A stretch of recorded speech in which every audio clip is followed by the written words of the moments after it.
Hello and welcome back. Once again, I'm Dr. Robert Yielding with the National Social Anxiety Center in Newport Beach, California. This is the third and final video of a series focused on one of the core interventions that cognitive behavioral therapy uses to treat social anxiety, called a behavioral experiment. So far, we've outlined the rationale of the behavioral experiment as a means of identifying and empirically testing out the particular thoughts or assumptions that keep one entrenched in anxious feelings and lead to avoiding social situations and not making progress. We've also reviewed how to approach a behavioral experiment in a specific, structured way, using a behavioral experiment worksheet. Finally, today, I'm going to review a possible way to organize various behavioral experiments to have a clear path towards progress. This is called a behavioral experiment hierarchy, also called an exposure hierarchy.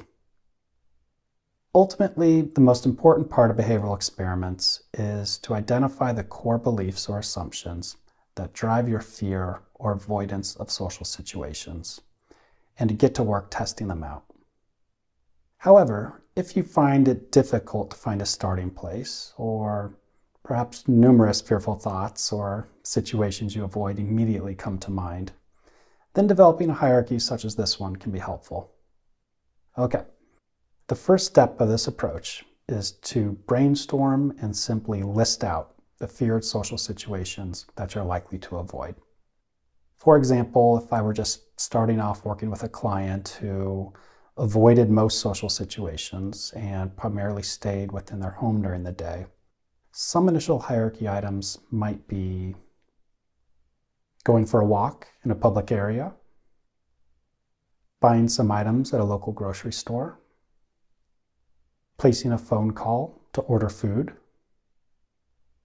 going for a walk and making eye contact with and smiling at 3 other people, texting or initiating contact with a friend, or sharing one of my likes or interests with an acquaintance.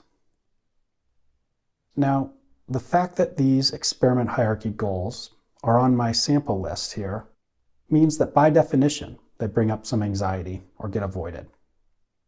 But the next step is to effectively organize them by rating each item in terms of how much anxiety they evoke. This can be done using a simple scale for yourself of 0 to 100. With 0 meaning no anxiety at all, and 100 being as anxious as you've ever felt in a social situation. Once you have your items ranked, you can put them in order, like this, with the least anxiety-provoking item on the bottom, leading up to the most anxiety-provoking item on the top. Now you have an initial experiment hierarchy, which can serve as a blueprint to help you get started and track your progress through various behavioral experiments. When you have your hierarchy completed, or at least an initial one, I'd recommend looking it over and choosing an experiment to start with that elicits enough anxiety to be a challenge and you'll feel some accomplishment achieving, but feels doable at the same time. Once you have your initial goal selected, such as going for a walk and smiling at 3 other people today, which I rated as a 65, I can plug this situation into the behavioral experiment worksheet we reviewed and get started facing and testing out the anxious assumptions that have held me back from doing things like this more.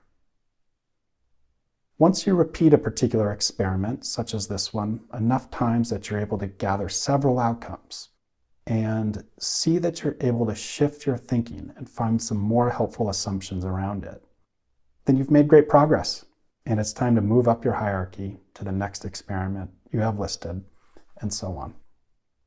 Okay, hopefully the strategy of brainstorming and organizing various social situations that evoke anxiety for you can be helpful and encouraging as you see yourself moving up your hierarchy, developing new and more helpful ways to think about yourself and others in social situations, and opening new opportunities to find fulfillment and connection with others.